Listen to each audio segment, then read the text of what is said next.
Hi boys and girls, it's Miss Nona. I'm here to tell you another story about Christmas.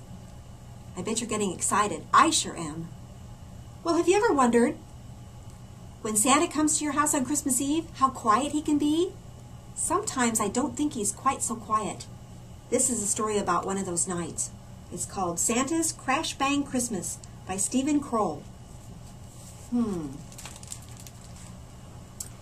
Santa landed his reindeer on the Sylvester's roof. He fell out of his sleigh and bumped his nose. Santa sighed and shook his head. Then he picked himself up and searched in his pockets for a handkerchief. The handkerchief wasn't there, and neither were the nose drops for his sniffle. He looked at his watch, but it wasn't on his wrist. "Oh dear," he said. Oh dear, it's going to be one of those awful nights." We've all had those. Then he tumbled down the chimney into a pile of ashes. Santa sat for a moment.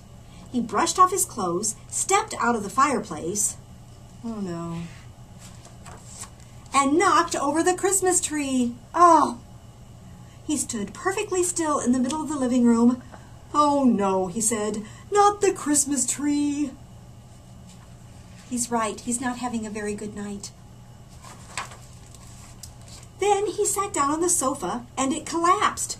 "Oh dear," said Santa. "Oh dear, oh dear." He struggled off the sofa, bumped into the chandelier, and it fell on his head. Ha! Santa rubbed his head.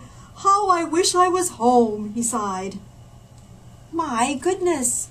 I bet you didn't know all that happens on Christmas Eve.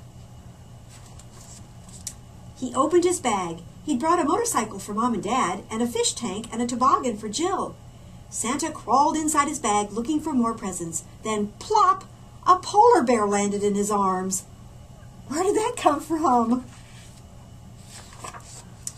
Santa stumbled back onto his feet and bumped into Gerald the elf. "What are you doing here?" asked Santa. "Came for the ride," said Gerald. "Thought it would be fun." "But it's not. It's too much work." "Well, the job has to be done," said Santa. "Now what am I going to do with this polar bear? It's in here by mistake."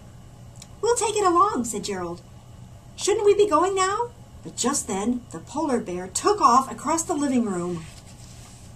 How would you like to wake up on Christmas Day with the polar bear in your bedroom? It might be fun. Santa hurried after it. Look at the mess they're making. Oh.